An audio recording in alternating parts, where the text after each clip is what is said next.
You know how sometimes when you're in the company of chums, unguarded, relaxed, and possibly the worse for drink, you sally into an opinion about some absent person in a way you know will cause your chums to beam and probably chuckle.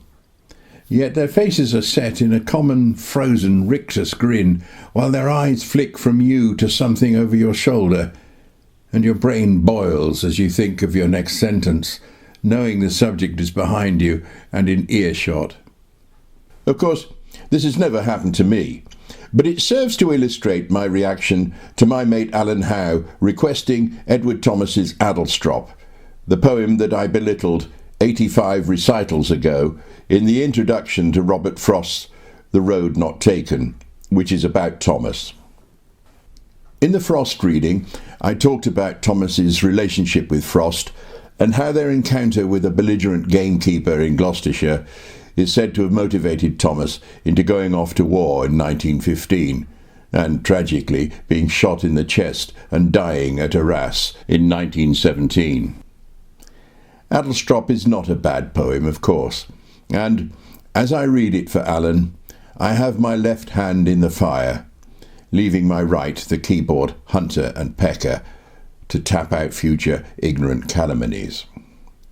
Loyal listeners by now will be familiar with my taste for the quirky and ideologically more robust of poems, and so I've chosen to companion the bucolic whimsy of Adlestrop with a weird little poem by Thomas about a lad with his mum on a cliff, wishing he were dead and submerged beneath a belling boy, presumably for eternity or until his ears rot off.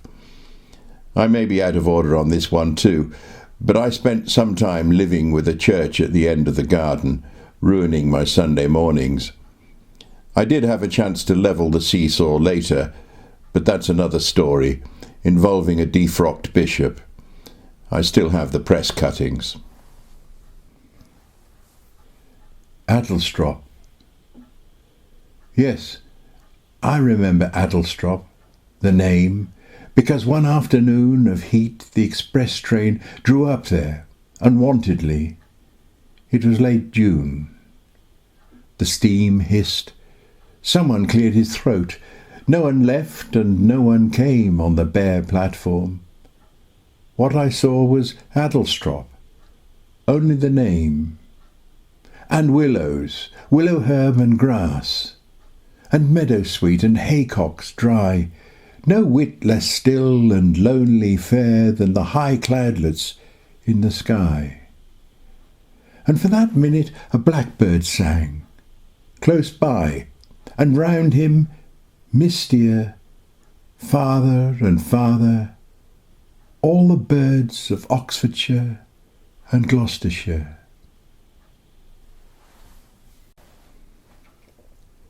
The Child on the Cliffs.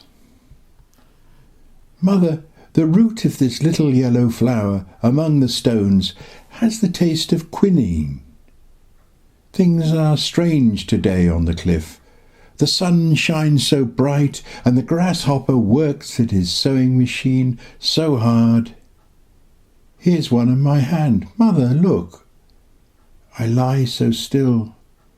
There's one on your book.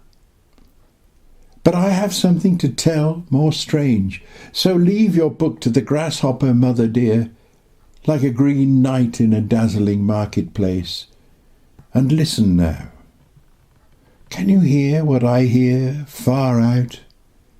Now and then the foam there curls and stretches a white arm out like a girl's. Fishes and gulls ring no bells. There cannot be a chapel or church between here and Devon, with fishes or gulls ringing its bell. Hark! Somewhere under the sea or up in heaven. It's the bell, my son, out in the bay, on the buoy. It does sound sweet today. Sweeter I never heard, mother. No, not in all Wales.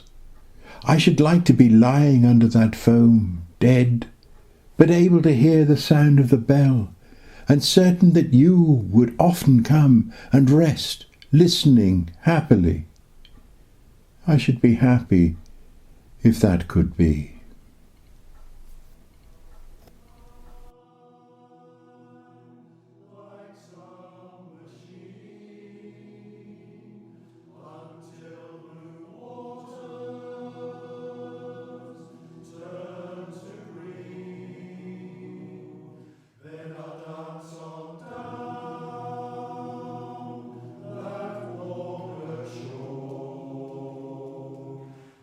Sail